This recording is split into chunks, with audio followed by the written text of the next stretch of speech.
حاجی صاحب اپنی بیوی کے ساتھ ایک مشہور ہوٹل میں مچھلی نوش فرما رہے تھے کہ ساتھ والی ٹیبل پر 5 نوجوان عجیب و غریب گفتگو کرنے میں مصروف تھے۔ حاجی صاحب نے غور کیا تو وہ آج رات کا کوئی منصوبہ بنا رہے تھے اور کوڈ ورڈ میں بات کر رہے تھے تاکہ کوئی باہر کا شخص ان کی گفتگو کو سمجھ نہ پائے۔ پانچوں میں سے ایک دوست نے باقیوں سے کہا کہ کھانا زیادہ مت کھاؤ کیونکہ رہائش پر جا کر ہم نے مٹھائی بھی کھانی ہے، اس لیے پیٹ میں کچھ گنجائش تو رکھ لو۔ دوست کی اس بات پر سب نے ایک کہا بلند کیا تو حاجی صاحب نے بھی ان کی گفتگو میں دلچسپی لینا شروع کی۔ دوسرے نے کہا کہ 1 گھنٹے تک ہم سب مٹھائی کھا سکتے ہیں کیونکہ ہم تعداد میں 5 ہیں، لہٰذا ہر ایک کے حصے میں 12 منٹ تو آئیں گے۔ حاجی صاحب ان کی بات کافی حد تک سمجھ چکے تھے اور اس انتظار میں تھے کہ کب وہ ہوٹل سے باہر نکلیں گے۔ لڑکے جیسے ہی ہوٹل سے باہر نکلے تو حاجی صاحب بھی ان کے پیچھے ہو لیے، اپنی بیوی کو گھر ڈراپ کیا اور پھر اس کے بعد آہستہ آہستہ اپنی گاڑی سے ان کا تعاقب کیا۔ تھوڑی دیر بعد پانچوں دوست رکشے سے اترے اور ایک رہائش میں داخل ہوئے۔ شاید یہ اسٹوڈنٹ تھے جنہوں نے ایک گھر کرائے پر لے رکھا تھا۔ وہ جیسے ہی کمرے میں داخل ہوئے تو حاجی صاحب نے گاڑی سے اتر کر کمرے کی کھڑکی کی طرف بھاگے اور پھر جب کھڑکی میں سے جھانک کر دیکھا تو ششدر ہوئے کیونکہ کمرے کے اندر اس روز سورج گویا سوا نیزے پر تھا۔ چاروں طرف چلچلاتی دھوپ پھیلی ہوئی تھی۔ دن کے آغاز سے ہی آسمان نے آگ برسانا شروع کر دی تھی۔ زمین تپ کر تانبا بن چکی تھی۔ ہوا بھی صبح سے بند تھی۔ حبس اور گھٹن نے ہر ایک کو پریشان کر رکھا تھا۔ میں نے جس وقت تھانے میں قدم رکھا گھڑی 10 بجا رہی تھی۔ تھانے کا پورا عملہ حاضر تھا اور اپنے فرائض پوری تندہی کے ساتھ سر انجام دے رہا تھا۔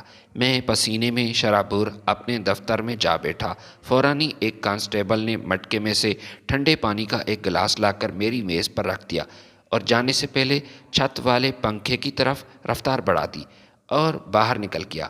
میں نے نیم دراز ہو کر کرسی پر پوچھ سے ٹیک لگائی اور آنکھیں بند کر لیں۔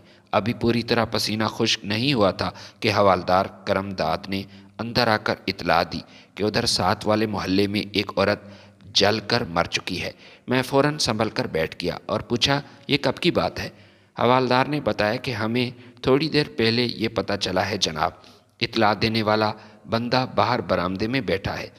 میں نے پوچھا کوئی کارروائی ہوئی؟ حوالدار نے کہا بس جی آپ کا انتظار تھا جناب۔ میں نے تو فوراً باہر بیٹھے ہوئے بندے کو اندر اپنے دفتر میں بلایا۔ وہ 30-32 سال کا شخص تھا۔ اس نے اپنا نام سجاول بتایا۔ آگ اس کے پڑوس کے گھر میں لگی تھی۔ میں نے اس سے 2-4 ضروری سوالات کیے اور حوالدار کرم داد کو ساتھ لے کر جائے وقوع پر جا پہنچا۔ آگ گھر کے باورچی خانے میں لگی تھی اور جل کر مرنے والی عورت کا نام راحت تھا۔ اس وقت تک محلے داروں نے آگ پر قابو پا لیا تھا اور راحت کی جلی ہوئی لاش گھر کے صحن میں چادر سے ڈھکی ہوئی پڑی تھی۔ میں نے چادر اٹھا کر دیکھا تو ایک جھرجھری سی ہو گئی۔ راحت کا پورا بدن جل کر سیخ کباب بن چکا تھا۔ خاص طور پر اس کے چہرے کی حالت بری تھی اور وہ مسخ ہو چکا تھا۔ دیکھ کر خوف آتا تھا۔ میں نے لاش کو چادر سے ڈھانک دیا اور مکان کا جائزہ لینے لگا۔ وہ تقریباً 5 مرلے اراضی کا مکان تھا، ایک درمیانے درجے کا مکان۔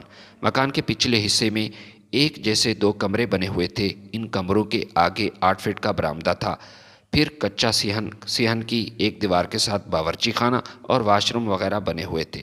مکان کے اگلے حصے میں بیٹھک نما ایک بڑا کمرہ اور اس کے ساتھ ڈیوڑی بنی ہوئی تھی۔ آگ کو سب سے پہلے سجاول نے دیکھا۔ وہ راحت کا ہمسایہ تھا اور وقوعے کے وقت وہ اپنے گھر کی چھت پر موجود تھا۔ سجاول ایک آگ سے کانا تھا۔ اس نے اپنی چھت پر بہت سے کبوتر پال رکھے تھے، اس لیے سجاول کا زیادہ وقت چھت پر ہی گزرتا۔ سجاول نے بتایا کہ میں حسب معمول اپنے کبوتروں کو دانہ ڈال رہا تھا کہ ساتھ والے گھر سے دھواں نظر آیا۔ پہلے تو میں اس کی طرف توجہ نہ دی، لیکن جب دھواں بادلوں کی شکل اختیار کر گیا تب میں نے مجبوراً اپنی چھت کے کنارے جا کر پڑوسن کے صحن میں جھانکا تو میں سکتے میں آ گیا۔ پورا باورچی خانہ آگ کی لپیٹ میں تھا۔ میں نے فوراً نیچے گلی میں آ کر موجود لوگوں کو صورتحال سے آگاہ کیا۔ گھر کا بیرونی دروازہ کھلا ہوا تھا۔ میری بات سن کر کئی افراد ایک ساتھ گھر میں داخل ہوئے۔ میں بھی ان کے ساتھ تھا۔ بڑی مشکلوں سے ہم نے آگ پر قابو پایا۔ باورچی خانے کا دروازہ باہر سے بند تھا۔ ہم نے دروازہ توڑ کر راحت کی جلی ہوئی لاش کو باہر نکالا اور پھر آپ کو اطلاع دینے تھانے آ گیا۔ سجاول نے اپنے مختصر بیان میں کئی سنسنی خیز انکشافات کیے کہ ایک وقت میں کئی زاویوں سے سوچ رہا تھا۔ یہ اتفاقیہ آتش زدگی نہیں تھی، نہ ہی خودکشی کا کیس دکھائی دیتا تھا۔ اگر اتفاقیہ آگ لگی ہوتی تو راحت خاموشی سے جان نہ دیتی۔ ایسی صورت میں انسان چیخو پکار کرتا ہے، خود کو آگ سے بچانے کی کوشش کرتا ہے۔ دوسرا امکان خودکشی کا ہو سکتا تھا، مگر اس میں سوال یہ پیدا ہوتا تھا، اگر واقعی میں راحت نے خودکشی کے ارادے سے خود کو آگ کے سپرد کیا تھا تو پھر باورچی خانے کے دروازے کو باہر سے کنڈی کیوں لگا تھی؟ یہ اتفاقی حادثے یا خودکشی سے زیادہ مجھے قتل کا کیس نظر آ رہا تھا۔ میں نے جائے وقوع کا پورا نقشہ تیار کیا اور موقع پر موجود افراد کے بیانات کا سلسلہ شروع ہوا۔ جس وقت باورچی خانے میں آگ لگی اس وقت راحت کے سوا گھر میں کوئی فرد موجود نہیں تھا۔ پورے گھر میں انسانی گوشت کے جلے کی سران پھیلی ہوئی تھی۔ وہاں پر کھڑے رہنا محال تھا۔ میں نے ناک پر رومال رکھ لیا اور باہر گلی میں جا بیٹھا اور وہاں بیٹھ کر لوگوں کے بیانات لینے لگا۔ زیادہ تر افراد کا ملتا جلتا بیان تھا، جس میں میرے لیے کوئی خاص بات نہیں تھی۔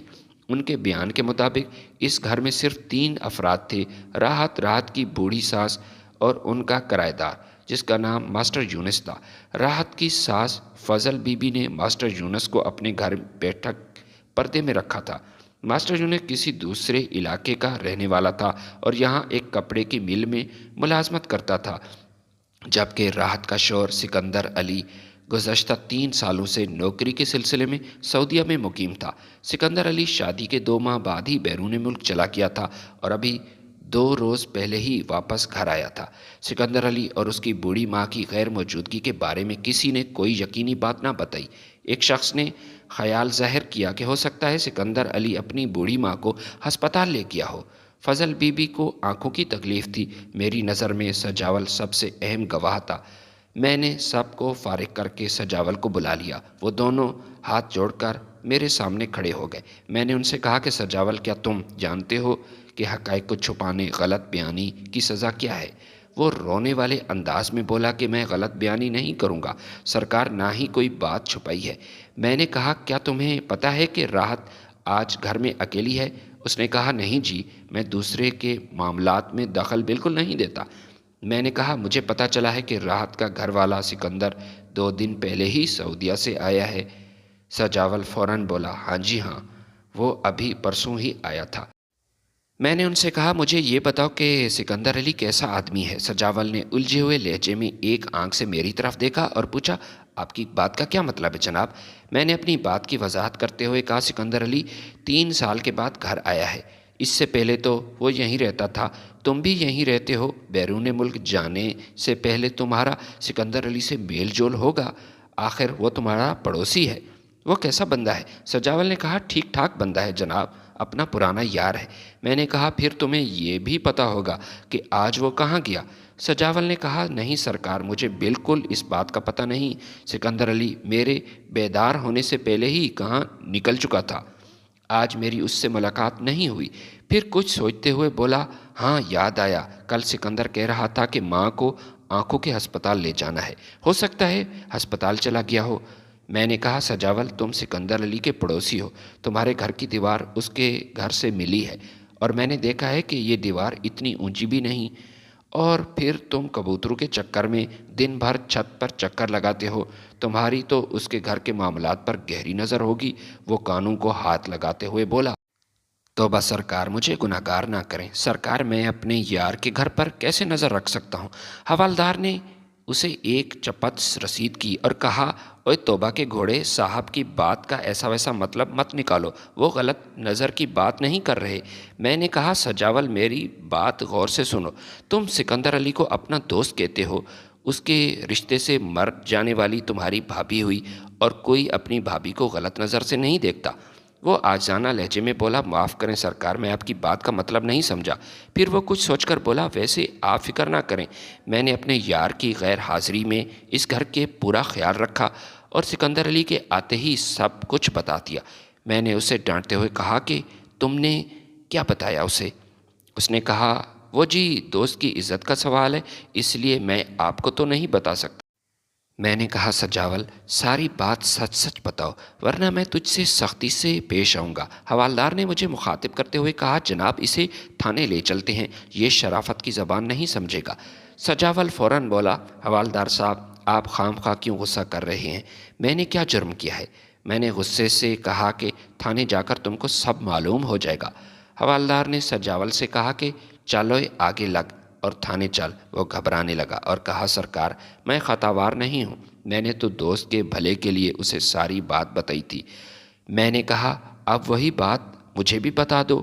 وہ نیم رضامندی لہجے میں بولا، ٹھیک ہے، لیکن آپ سکندر کو نہیں بتائیں گے۔ میں نے آپ کو کوئی بات بتائی ہے، ساری بات پردے میں رکھی ہوگی۔ میں نے کہا، اس بات کی یقین دہانی کرائی کہ کچھ نہیں بتاؤں گا سکندر کو، اس بارے میں فکر مند ہونے کی ضرورت نہیں۔ اب تم مجھے سچ سچ بتاؤ، تم نے سکندر کو کیا بتایا تھا اور تم نے کیا دیکھا؟ سجاول کہنے لگا، سرکار بات دراصل یہ ہے کہ ہمارے محلے میں حاجی صاحب رہتے ہیں جو کہ نہایت شریف اور اچھے انسان ہیں۔ پورا محلہ ان کی شرافت کی گواہی دیتا ہے۔ حاجی صاحب اور اس کی بیوی اس علاقے کی فلاح کے لیے کام کرتے رہتے ہیں۔ دونوں میاں بیوی نے ایک یتیم خانہ بھی کھول رکھا ہے جس میں لاوارث بچے تعلیم حاصل کرتے ہیں۔ بچوں کے کھانے پینے، لباس اور تعلیم کا سارا خرچ حاجی صاحب ہی ادا کرتے ہیں، وہ کسی سے چندہ نہیں مانگتے۔ حاجی صاحب کی شادی کو 20 سال کا عرصہ ہو چکا ہے، لیکن اللہ نے انہیں اولاد عطا نہیں کی۔ جب بھی حاجی صاحب سے اس کی اولاد کے بارے میں یا پھر شادی کے بارے میں پوچھا جاتا ہے کہ آپ دوسری شادی کب کر رہے ہیں، تو حاجی صاحب یہی کہتے ہیں کہ کون کہتا ہے کہ میری اولاد نہیں۔ میرے اس ادارے میں 200 سے زائد بچے ہیں جو تعلیم حاصل کر رہے ہیں، یہ سب میرے بچے ہیں۔ اور باقی رہی دوسری شادی کی بات، تو میں دوسری شادی نہیں کروں گا۔ میں نے زیب النساء سے وعدہ کیا تھا کہ تم ایک ایسی عورت ہو جس کے بعد مجھے کسی کی ضرورت نہیں۔ زندگی میں مجھے بہت ساری مشکلات کا سامنا رہا اور زیب النساء نے میرا ساتھ دیا اس وقت جب میرا ساتھ دینے والا کوئی نہیں تھا۔ میں جب اپنے آپ کو ان مشکل دنوں میں یاد کرتا ہوں تو میرا ضمیر یہی کہتا ہے کہ میں دوسری شادی نہیں کروں گا۔ جینا مرنا صرف اپنی اسی بیوی کے ساتھ ہے۔ دونوں میاں بیوی کی زندگی بہت مصروف رہتی ہے، دونوں ہی فلاح کے کاموں میں مصروف رہتے ہیں، مگر ہفتے میں ایک دن وہ کسی نہ کسی ہوٹل پر کھانا کھانے ضرور جاتے ہیں، اور کھانا کھانے کے بعد وہ ادھر ہی کسی نہ کسی مفلس یا بزرگ شخص کو مفت میں کھانا کھلاتے ہیں۔ اس دن جب حاجی صاحب اپنی بیوی کو ریسٹورنٹ میں کھانا کھانے لے گئے تھے تو ساتھ والی ٹیبل پر کچھ نوجوان بیٹھے گپ شپ لگا رہے تھے۔ ان نوجوانوں میں سے ایک نوجوان نے ایسی بات کی جس کی وجہ سے حاجی صاحب ان کی طرف متوجہ ہوئے اور ان کی گفتگو سننے لگے۔ وہ کوڈ ورڈ میں بات کر رہے تھے جس کو زیب النساء تو نہ سمجھ سکی لیکن حاجی صاحب سمجھ رہے تھے۔ ایک نوجوان کہنے لگا، یار کھانا ذرا کم کھانا اور مٹھائی کے لیے گنجائش رکھنا، ہم نے یہاں سے جا کر اپنی رہائش پر مٹھائی بھی کھانی ہے، 1 گھنٹے تک ہمیں وہ مٹھائی کھانی پڑے گی۔ اس کی بات سن کر باقی دوستوں نے ایک کہا بلند کیا اور دوست نے کہا کہ یار 1 گھنٹے میں ہم 5 لوگوں کو مٹھائی کھانی ہے، اس لحاظ سے ہر ایک کے حصے میں 12 منٹ آ رہے ہیں جو کہ بہت کم ہے۔ دوست نے اس کے جواب میں کہا کہ فی الحال 12 منٹوں میں ہی گزارا کرنا پڑے گا کیونکہ 2 گھنٹے کے چارجز بہت زیادہ پڑ جائیں گے۔ حاجی صاحب کافی حد تک ان کی بات سمجھ چکے تھے اور اس انتظار میں تھے کہ وہ نوجوان ہوٹل سے کب باہر نکلیں گے۔ تھوڑی دیر بعد وہ جیسے ہی ہوٹل سے باہر نکلے تو حاجی صاحب نے ان کا تعاقب کیا، اپنی گاڑی ان کے رکشے کے پیچھے لگائی۔ سڑک کے کنارے ہی ان کا گھر تھا تو اپنی بیوی کو گھر ڈراپ کیا اور کہا کہ مجھے ایک ضروری کام کے سلسلے میں جانا ہے، میں ابھی گھر واپس آ جاؤں گا۔ بیوی کو ڈراپ کرنے کے بعد اس نے رکشے کا تعاقب جاری رکھا۔ تقریباً 3 سے 4 کلومیٹر کی مسافت کے بعد وہ نوجوان رکشے سے نیچے اترے اور ایک گھر کے اندر داخل ہوئے۔ بظاہر ایسا لگتا تھا کہ وہ اسٹوڈنٹ تھے جو کہ یونیورسٹی میں تعلیم حاصل کر رہے تھے اور رہائش کے لیے کرائے کا مکان لیا ہوا تھا۔ وہ جیسے ہی کمرے کے اندر داخل ہوئے تو حاجی صاحب گاڑی سے اترے اور ان کے کمرے کی کھڑکی کی طرف بھاگے۔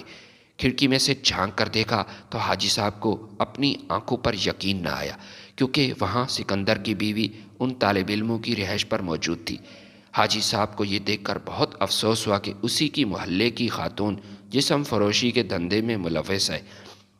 حاجی صاحب کے بقول کسی کو بھی بتانے سے پہلے وہ خود سکندر کی بیوی صفیہ سے ملے اور انہیں منع کیا اس کام سے کہ باز آ جاؤ۔ اس کا اصل نام صفیہ ہی تھا اور سکندر اسے پیار سے راحت کہتے تھے۔ اگر تم پیسوں کے لیے یہ سب کچھ کر رہی ہو تو یتیم خانے میں تجھے نوکری پر رکھ لوں گا، یہ حاجی صاحب نے اسے آفر کی تھی۔ معصوم بچوں کی دیکھ بھال، تمہیں معقول تنخواہ دوں گا۔ مگر صفیہ نے جواباً کہا کہ یہ کام پیسوں کے لیے نہیں کر رہی۔ آپ تو جانتے ہیں میرا شوہر ملک سے باہر رہتا ہے، کئی سال بعد گھر آتا ہے، ایک عورت ہونے کے ناطے میری بھی کچھ ضروریات ہیں۔ حاجی صاحب اس عورت کی بے باکی پر حیران ہوئے کہ کتنی بے حیائی سے وہ حاجی صاحب سے بات کر رہی تھی۔ حاجی صاحب میرے پاس آئے اور کہا، سجاول تم سکندر کے اچھے دوست ہو، میرے بجائے اگر تم اپنے دوست سے صفیہ کے متعلق بات کرو گے تو زیادہ بہتر رہے گا۔ اس کی بیوی اس کی غیر موجودگی میں اسے دھوکہ دے رہی ہے اور اس حقیقت سے آگاہ کرنا میرا فرض ہے۔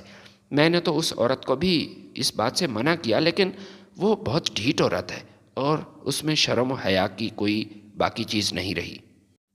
ویسے تو حاجی صاحب کی بات پر مجھے یقین آ چکا تھا، لیکن میں خود ذاتی طور پر اس بات کی تصدیق کرنا چاہتا تھا، اور جب مجھے اس بات کا یقین ہو گیا کہ بھابھی غلط کاموں میں ملوث ہے تو میں نے سکندر کو فون کیا اور اسے ساری حقیقت بتا دی۔ یہ سن کر سکندر کی طبیعت ادھر ہی خراب ہو گئی، وہ بات کرنے کی پوزیشن میں نہیں تھا۔ 2 دن بعد وہ وطن واپس لوٹا۔ اس نے محسوس کیا کہ صفیہ بدل چکی ہے۔ وہ نظریں ملا کر اب سکندر سے بات نہیں کرتی تھی۔ اس نے مجھے کہا تھا کہ میں صفیہ کو طلاق دے دوں گا، لیکن حیرانگی کی بات ہے کہ اس نے بھابھی کو مار دیا۔ وہ ایسا شخص بالکل نہیں تھا، اس نے تو زندگی میں کبھی کوئی چونٹی تک نہیں ماری تھی۔ بعد میں پولیس نے سکندر کو گرفتار کر لیا اور اس نے اپنے جرم کا اعتراف کیا۔ پولیس نے جب سکندر سے پوچھا کہ تم نے اپنی بیوی کو کیوں مارا، تم اپنی بیوی کو طلاق بھی دے سکتے تھے، تو سکندر نے بڑا ہی عجیب جواب دیا۔ وہ کہنے لگا کہ میں اپنی بیوی کو اس لیے مارا کہ وہ عورت میرے ساتھ 10 سال تک رہی، پھر بھی وفا نہ کر سکی، جس کی میں نے تمام ضروریات پوری کی، اسی کی خاطر پردیس چلا گیا تاکہ اپنے گھر کے حالات بدل سکوں۔ ماہانہ اسے 2 لاکھ روپے بھیجتا تھا تاکہ پیسوں کی تنگی نہ آئے۔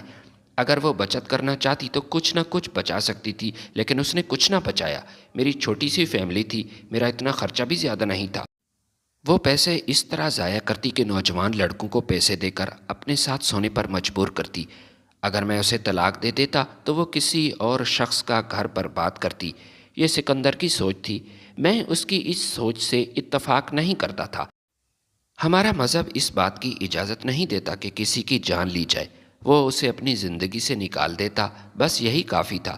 مگر اس نے جذبات سے کام لیا، ایک عورت کی جان لے لی اور خود بھی اپنی زندگی برباد کر ڈالی۔